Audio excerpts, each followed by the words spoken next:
चला नमस्कार. आज बारामती लोकसभा मतदारसंघातल्या कॉर्पोरेशनशी निगडीत जे विषय आहेत त्याच्यासाठी आम्ही सगळे इथे आलेलो आहोत. साधारणपणे दर रविवारी आम्ही नागरिकांकडे जाऊन मी प्रयत्न करत असते जास्तीत जास्त प्रश्न समजून घ्यायचे. आणि आधी जे नगरसेवक होते, आता महाराष्ट्र सरकारने इलेक्शन न घेतल्यामुळे जवळपास 1.5-2 वर्ष झाली नगरसेवकच नाही आहेत, त्याच्यामुळे तेही प्रश्न प्रलंबित असतात सारखे. सर्वसामान्य मायबाप जनतेने जायचं तरी कुणाकडे न्याय मागण्यासाठी? पाणी, रस्ता, वीज, कचरा अशी असंख्य मोठी आव्हानं नागरिकांच्या समोर आहेत. अर्बनायझेशन किंवा नागरीकरण ही खूप मोठी संधी असते, पण गेल्या 5-6 वर्षात तुम्ही बघताय पुणे शहरामध्ये काही फारसा विकास झालेला नाही आहे. जर काही झालेला असेल तर मोठे सेटबॅक्सच झालेले आहेत, कारण का रस्ते ज्याच्यावर निधी टाकला होता ते चांगल्या दर्जाचे नाही आहेत. 24/7 नावाची पाण्याची स्कीम अनाऊन्स झाली, पण त्याचं इम्प्लिमेंटेशन नाही होते. लोकसंख्या मोठ्या संख्येने सगळीकडे वाढते. शिवण्याच्या भागात तुम्ही गेला तर तिथे बिल्डिंग्स आहेत, त्यांना पाणीपट्टी आकारली जाते, त्यांना टॅक्स भरायला लागतो, पण त्यांना मीटर्स पाण्यासाठी देत नाही आहेत, विजेसाठी व्यवस्थित देत नाही आहेत, त्यांची कागदपत्रं पूर्ण होत नाही आहेत. दुसरीकडे जी 16 गावं आपण आपल्या भागातली आणि 23 सगळी टोटल मिळून जर घेतली तर त्या गावांमध्ये अनेक प्रश्न शिक्षणाचे आहेत, आरोग्याचे आहेत, रस्त्याचे आहेत. मागच्याच आठवड्यात उंडरीला एका मुलीचा ॲक्सिडेंट झाला आणि दुर्दैवाने तिला आपण वाचवू शकलो नाही. अशी खूप मोठी आव्हानं विकासाच्या बद्दलची आहेत. त्याच्यात सविस्तर चर्चा पुन्हा म्युन्सिपल कमिशनरांची झाली. त्यांनी शब्दही दिला आहे. परवा गडकरी साहेबही आले होते. चांदणी चौकाचं काम पूर्ण झालं आहे, पण चांदणी चौकातून पुढे निघाल्यानंतर जोपर्यंत तुम्ही पोचता सातारा हायवेपर्यंत तिथे रस्ता परत लहान होतो, तर तिथे पुढे काय करायचं? त्या ब्रिजसाठी गडकरी साहेबांनी काही निधी आम्ही फॉलोअप केल्या, सगळ्यांच्या प्रयत्नातून फॉलोअप केल्यामुळे त्यांनी होकार त्याला दिलेला आहे. त्याचाही वारजेच्या भागातला तो वडगावचा ब्रिज तो एक महत्त्वाचा मुद्दा, त्याच्यावर सविस्तर चर्चा झाली. तेही कॉर्पोरेशननी सहकार्य करणार असं सांगितलेलं आहे. तर आमची अपेक्षा आहे त्यांनी लवकरात लवकर निर्णय घ्यावा. आणि कॉर्पोरेशनमध्ये म्हणजे थोडक्यात रोटी कपडा और मकान, गटर मीटर वॉटर, हे जे गटर मीटर वॉटरवाले प्रश्न येतात कॉर्पोरेशनच्या मध्ये, इथे लोकप्रतिनिधी नसल्यामुळे सातत्याने लोकांना प्रचंड अडचणी होत आहेत. मी महाराष्ट्र सरकारला पुन्हा एकदा विनंती करीन की लवकरात लवकर त्यांनी इलेक्शन घ्यावं आणि याच्यातून मार्ग काढावा. पुणं वाढत चाललं आहे, पुण्याच्या पाण्याचं नियोजन हे केलं पाहिजे. टँकरनी पाणी सगळीकडे पोचतं आहे. टँकरचे खूप मोठी आव्हान आहे. टँकरनी पाणी पोचू शकतं तर मग रेग्युलर नळांनी का नाही पोचू शकत? हा एक मुद्दा मनात येतो. आणि अनेक लोकांनी टँकर माफिया हा शब्द मीटिंगमध्ये कोणीतरी वापरला, तो मला प्रचंड चिंताजनक वाटला. आणि टँकरमध्ये जर टँकर आला तर मग पैसे द्यावे लागतात वगैरे अशाही काही कंप्लेंट्स या चर्चेमधून लोकांकडून आल्या आहेत. तर त्याचाही फॉलोअप आम्ही विनंती केली आहे कॉर्पोरेशनला की अशा कंप्लेंट्स येता कामा नये. आणि परत कधी आल्या तर आम्ही स्वतःच त्यांच्या कुठली जी हेल्पलाईन आहे त्याच्यात मी स्वतः कंप्लेंट करणार आहे आणि बघूया काय ॲक्शन घेतली जाते. त्यामुळे खूप मोठी आव्हानं आज पुणेकरांच्या समोर आहेत. आणि एक विषय की गुंठेवारीचा एक मोठा विषय आहे, त्याच्यात अनेक बिल्डिंग्ज आहेत. त्याचाही निर्णय पॉलिसी लेवलला, म्हणजे गुंठेवारीमध्ये आधी बिल्डिंग्स बांधल्या, ते कॉर्पोरेशनमध्ये आल्यावर त्यांना तो न्याय मिळत नाही. तर मी यांना विनंती केली आहे की तुम्ही एक फाईल तयार करा, पॉलिसी लेवलला काही बदल घ्यावे लागतील. आणि महाराष्ट्र सरकारकडे मी स्वतः त्याचा फॉलोअप करून आपण त्याच्यातून त्या भागातल्या लोकांना, शिवणे, उत्तमनगर, त्या सगळ्यातल्या लोकांना न्याय कसा मिळेल. सगळ्याच 11 गावांमध्ये असे प्रलंबित आहेत, त्या सगळ्यांना आम्ही दिलासा द्यायचा प्रयत्न आमच्याकडून पूर्ण ताकदीने होईल. तुमचा एक इंटरव्ह्यू आला आहे ज्याच्यामध्ये तुम्हाला कोट करून असं सांगितलं, तुम्ही असं म्हटलं की यापूर्वी 3 वेळा राष्ट्रवादी फोडायचा प्रयत्न झाला. तुम्ही थोडंसं जास्त स्पेसिफाई डिटेल्समध्ये सांगू शकता का? कधी कधी हा प्रयत्न झाला, कधी कधी अयशस्वी झाला आणि कधी यशस्वी झाला? अनेक वेळा हे प्रयत्न या राष्ट्रवादी काँग्रेस पक्षाबद्दल झालेले आहेत. काही वेळा अयशस्वी झालं, कधी झालं. त्याच्यामुळे मला असं वाटतं पक्ष फोडणे आणि साम दाम दंडभेद हे देवेंद्रजींचाच शब्द आहे, माझा नाही, जो मी तुमच्याच चॅनलमध्ये पाहिलेला आहे. मग इलेक्शन असू दे किंवा पक्ष असू दे, त्यांना काही करून सत्तेत येणं हे त्यांच्यासाठीच महत्त्वाचं आहे. मग गव्हर्नन्स हा विषय नाहीच आहे. आणि तुम्ही बघताय गेल्या 1.5 वर्षात ज्या पद्धतीने हे महाराष्ट्र सरकार चाललेलं आहे किंवा कांद्याचा प्रश्न त्याबद्दल अजिबात गांभीर्य नाही आहे. आणि त्याच्यात मग क्रेडिटवरच भांडणं झाली. काम तर काही शेतकऱ्यांचा प्रश्न सुटलेला नाही. अशी आज अनेक उदाहरणं मी तुम्हाला सांगू शकतो. पार्टी सोडण्याबद्दल म्हटलं, कालपासून शरद पवारांचा फोटो वापरायचा नाही असं अजित पवार गटाच्या राष्ट्रवादीचं ठरले. काल योगेश क्षीरसागरांच्या प्रवेशाच्या वेळेसही त्यांनी पवार साहेबांचा फोटो वापरला नाही. आता क्लिअर कट तुम्ही यापूर्वी जे एक स्टेटस ठेवलेलं होतं त्याच्यातलं फॅमिली वगळता पार्टी स्प्लिट क्लिअर आहे का? नाही, party has not split clearly not. Party has not split at all. आमच्यापैकी काही लोकांनी एक वेगळा निर्णय घेतलेला आहे. त्याच्याबद्दल आम्ही त्यांची कंप्लेंट स्पीकरला केलेली आहे आणि प्रक्रियेमध्ये आम्ही आहोत. राष्ट्रवादी काँग्रेसमध्ये कुठलीही स्प्लिट झालेली नाही. राष्ट्रवादी काँग्रेसचे देशाचे अध्यक्ष आदरणीय पवारसाहेब आहेत आणि महाराष्ट्राचे अध्यक्ष माननीय जयंत पाटील आहेत आणि त्या दोघांच्या नेतृत्वाखाली आम्ही सगळे काम करतो. There is no split in the NCP. Please put this on record. पवारांचं राष्ट्रवादीचं स्टेटस काय? ते आमच्या पक्षाचे एक ज्येष्ठ नेते आणि आमदार आहेत आणि आत्ता त्यांनी पक्षाच्या विरोधात त्यांनी भूमिका घेतलेली आहे.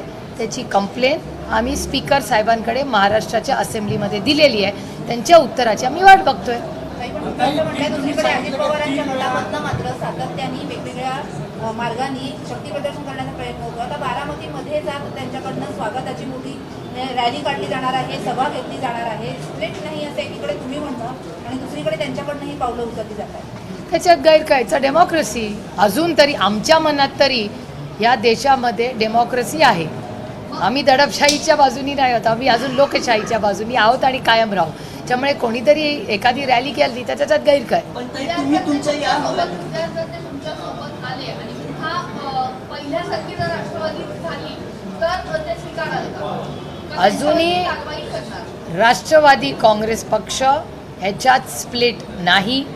आमचे अध्यक्ष आदरणीय पवारसाहेब आहेत. राज्याचे अध्यक्ष माननीय जयंत पाटील आहेत. हा आमच्या पक्षाचा वास्तव आणि स्टॅटस ॲट दिस मोमेंट आहे and we stand by it. Technical stand जो आहे तो टेक्निकल इश्यू जो आहे तो क्लिअर करत नाही. आमच्या पक्षाची कुठलीही भारतीय जनता पक्षाबरोबर आघाडी नाही, युती नाही आणि काही नाही. राष्ट्रवादी काँग्रेस पक्षाची.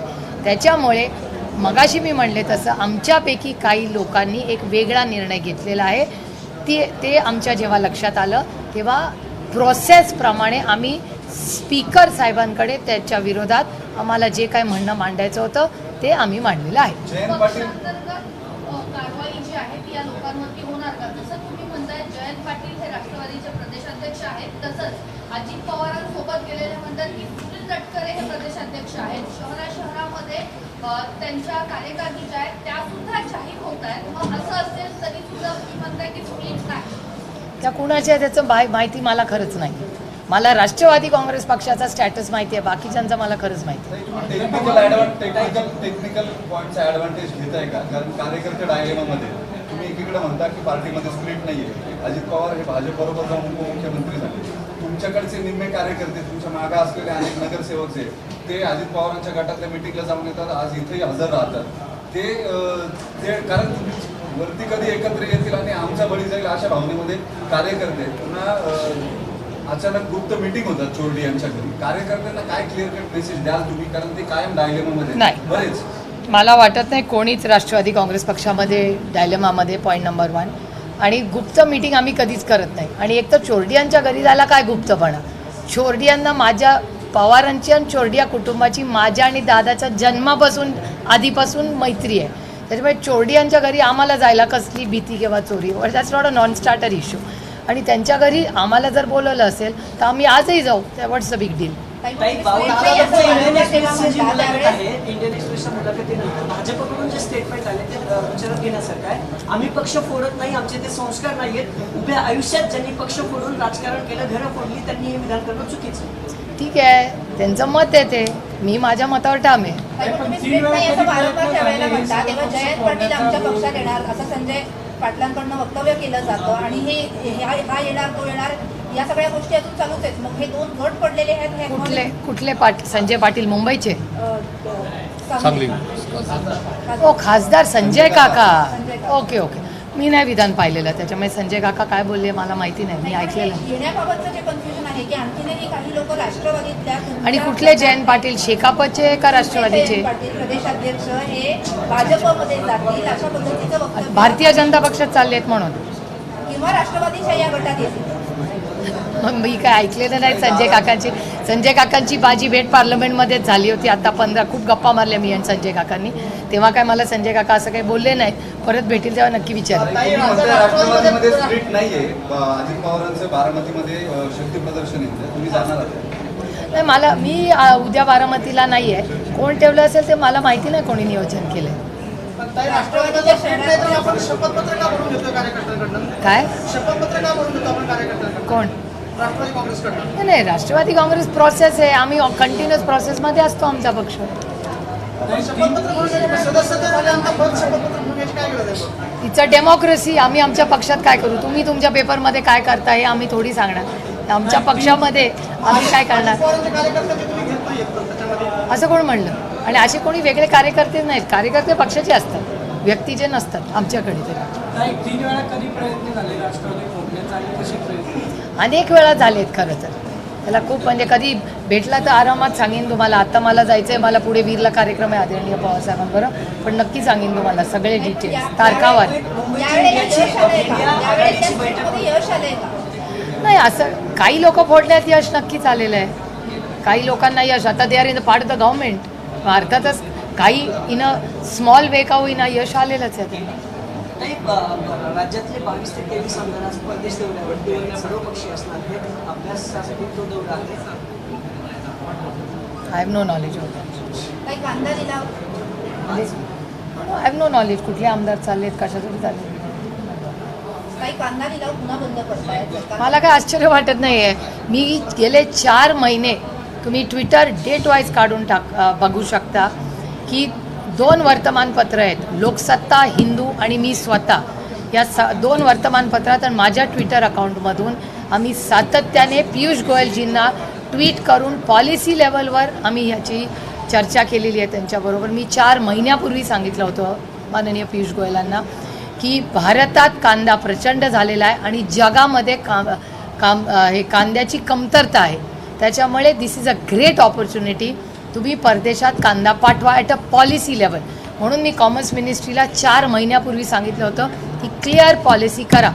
आणि तुम्ही बघाल की ही पॉलिसी झाली नाही. आणि आज 4 महिन्यांनी मी जे म्हणत होते एक्झॅक्टली तशीच परिस्थिती आज राज्यात आणि देशात झालेली आहे. 4 महिन्यापूर्वी मी ट्विटवर सांगितलं होतं की this is where it's going to go. मी पार्लमेंटमध्ये याच्याबद्दल बोलले. आणि काल पण ज्या पद्धतीने म्हणजे ह्या दिस होल हे जे सरकार आहे त्यांचं नाव काय दिलं आहे मला माहिती नाही, पण हे नवीन जे सरकार महाराष्ट्र आहे हायली कन्फ्यूज सरकार आहे. त्यांचाच मंत्री शेती मंत्री दिल्लीला जातात, पियुष गोयलांना उठतात, त्यांचेच दुसरे डेप्युटी चीफ मिनिस्टर भलतंच काहीतरी ट्विट करतात. There is no coordination, there is a complete policy paralysis. Policy paralysis हा महाराष्ट्र सरकारमध्ये आहे. हा माझा महाराष्ट्र सरकारवर आरोप आहे. कशाचाच कशाला मेळ नाही आहे, कुणालाच माहिती नाही काय चाललं आहे. आणि 40% जो कर लावलेला आहे कांद्यावर तो गेलाच पाहिजे, तो शून्यावर आणलाच पाहिजे. आणि आपण 2013 सालचं जर आदरणीय पवारसाहेबांचं भाषण ऐकलं असेल ते ह्याच विषयावर आहे. मी काल का परवा ते ट्विट केलेलं आहे. पहिला मुद्दा. दुसरा मुद्दा, आता फक्त कांदा नाही, आता त्यांनी शुगरवर पण आणलेलं आहे. 7 वर्ष काही असं साखरेवर नाही आहे. पहिल्यांदा साखरेच्या विरोधात ही त्यांनी निर्णय घेतला आहे. म्हणजे पुन्हा party with a difference and doubling of farmers income. म्हणजे आम्ही इन्कम शेतकऱ्याचं डबल करू हे सातत्याने केंद्र सरकार म्हणत होतं. आणि सगळे त्यांचे जे निर्णय असतात म्हणजे तिन्ही फार्म लॉज असतील, आता कांद्याचा असेल निर्णय घेतलेला, टमाटा जो त्यांनी दुसऱ्या राज्यातून नेपाळमधून वगैरे आणला आहे त्याच्यामुळे टमाट्याचे भाव पूर्णपणे शेतकऱ्याचं कंबरडं मोडण्याचा पाप प्रत्येक पॉलिसी लेवलला हे केंद्र सरकार करतं आहे. आणि हा डेटा म्हणजे कांदा बघा, टमाटा बघा, मध्ये दुधाच्या विरोधात एक त्यांनी स्कीम आणली होती, 3 फार्म लॉज आले होते. त्यामुळे ह्या कष्ट करणाऱ्या शेतकऱ्यांनी जगायचं कसं या देशामध्ये. जाहीर करा अशी मागणी करणारं ट्विट केलंय तुम्ही.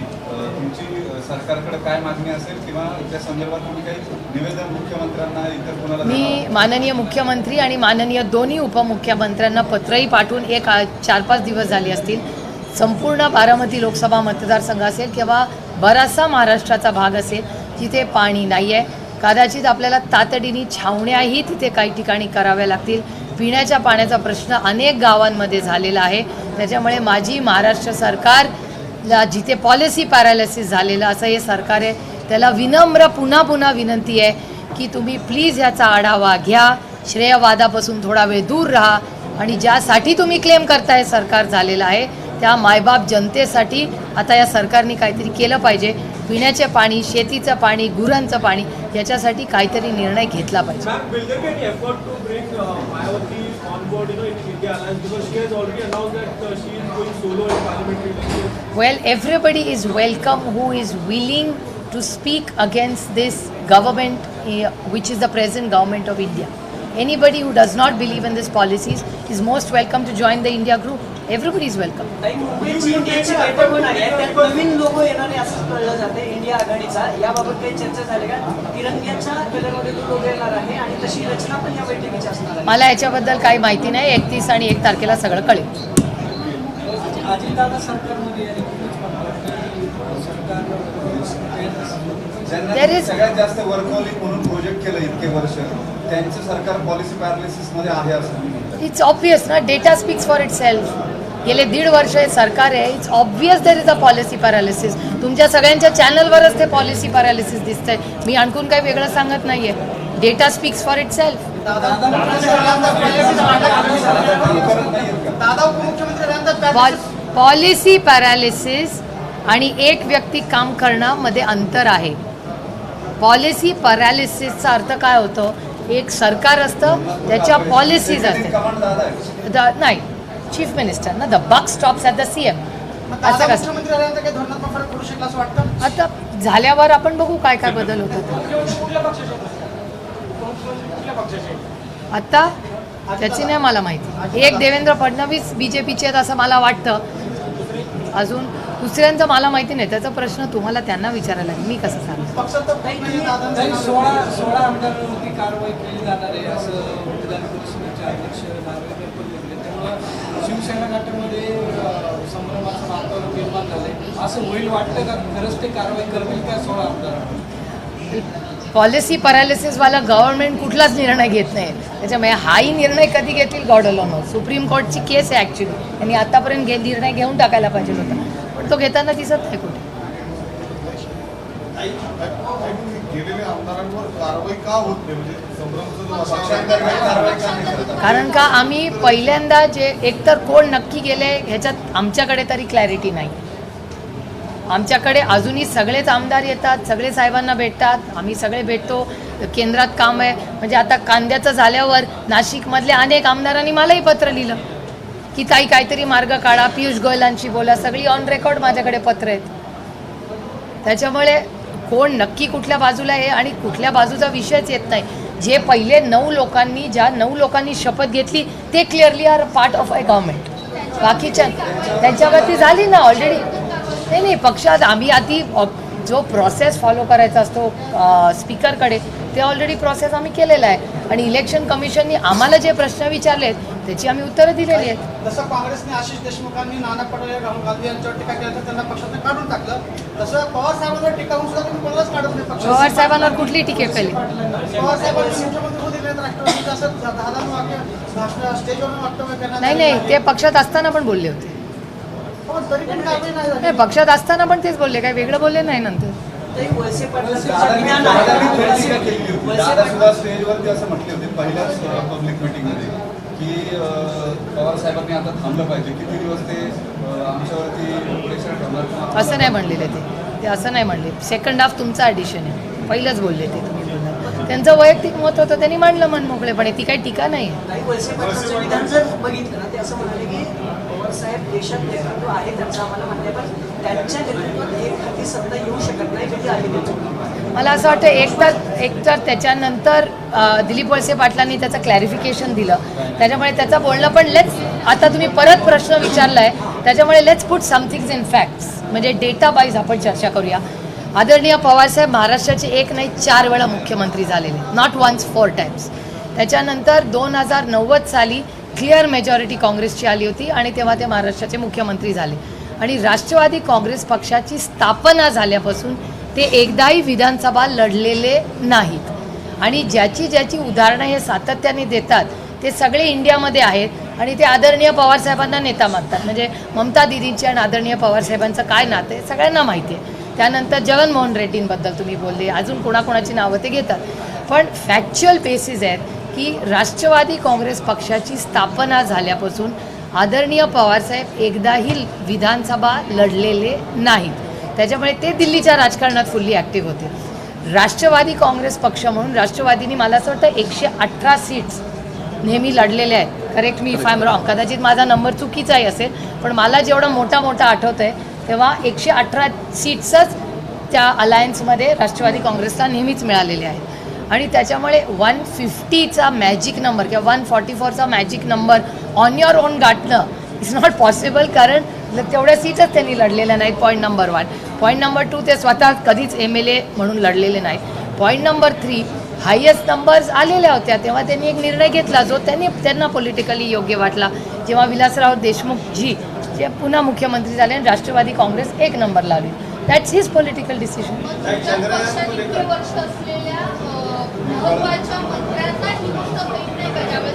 आता हा प्रश्न तुम्हाला त्यांना विचारायला लागेल, मी कसं त्यांच्या वतीने उत्तर देणार. मी तुम्हाला फक्त क्रॉनॉलॉजी सांगितली. भुजबळांनी त्या स्टेजवरून टीका केली होती, तुम्ही म्हणता टीका केली कसली? भुजबळांनी पवारांवरती टीका केली होती. कसली? अनेकदा अजित पवारांना अपमान सहन करावा लागला, मागं राहावं लागलं, आम्हाला भूमिका बदलाव्या लागल्या. काय काका पुतणे करत होते ते आम्हाला कळत नव्हतं, अचानक कळतं काहीतरी ठरवतात आणि मग आमच्याकडे निर्णय येतो. ही पण टीका नाही. आता ही टीका नाही, ही भुजबळ साहेबांच्या भावना आहेत आणि ते आदरणीय पवारसाहेब आणि दादा दोघांबद्दलचे आहेत.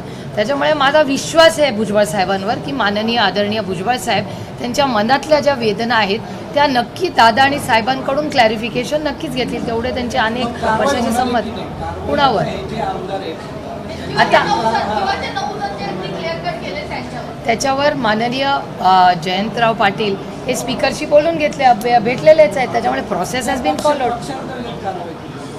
आता पक्षांतर्गत किंवा speaker, it too is the same thing ना, it's one and the same thing. हां, मग तो आम्ही घेऊ, आम्हाला योग्य वाटेल तेव्हा नाही.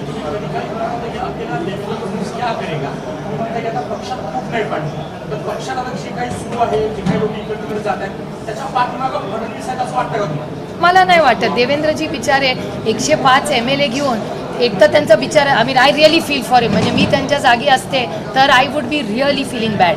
105 आमदार मी निवडून आणायचे, मी मुख्यमंत्री व्हायचं नाही, मला डिमोशन द्यायचं. डिमोशन दिल्यावर माझ्या शेजारी आणखीन एक माझ्याच पोस्टचा आणखीन एक माणूस द्यायचा.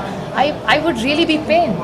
त्याच्यामुळे मी देवेंद्रजींच्या कधीच आता काही बोलणार नाही, कारण का तो त्यांच्याच घरातल्या लोकांनी दुखवलेल्या माणसावर कशाला अजून आपण अन्याय करायचा. Is a very capable man. 5 वर्ष महाराष्ट्राचे माननीय मुख्यमंत्री राहिलेले, त्यांना त्यांच्या संघटनेनी 105 आमदार असूनही त्यांच्यावर जर एवढा अन्याय केला असेल तर मला वाटतं सुसंस्कृत महाराष्ट्राचा जे संस्कार माझ्यावर झाले, मी तरी भारतीय जनता पक्षाने जरी देवेंद्रजींचा मान सन्मान ठेवला नसेल तर मी एक कॉलिग म्हणून त्यांचा नक्की मान सन्मान ठेवला. एकंदरीत तुमची भूमिका खूप अशी उदारमतवादी ह्या दृष्टिकोनातून दिसते, तर हा बदल कशामुळे असेल? टीका करत नाही आहात, सगळ्यांना छान छान बोलत आहात, तर हे एकदम बदल कशामुळे झालेला आहे तुमच्यामध्ये एवढा? माझ्यावर माझ्या आईचे संस्कार आहे तर मी असंच भाषण करते.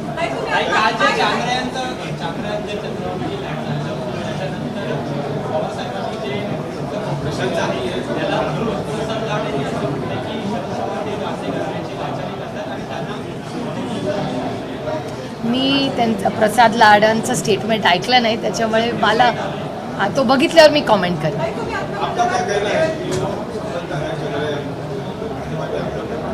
सफलता इसरो की है, इट इज़ ऑब्वियस.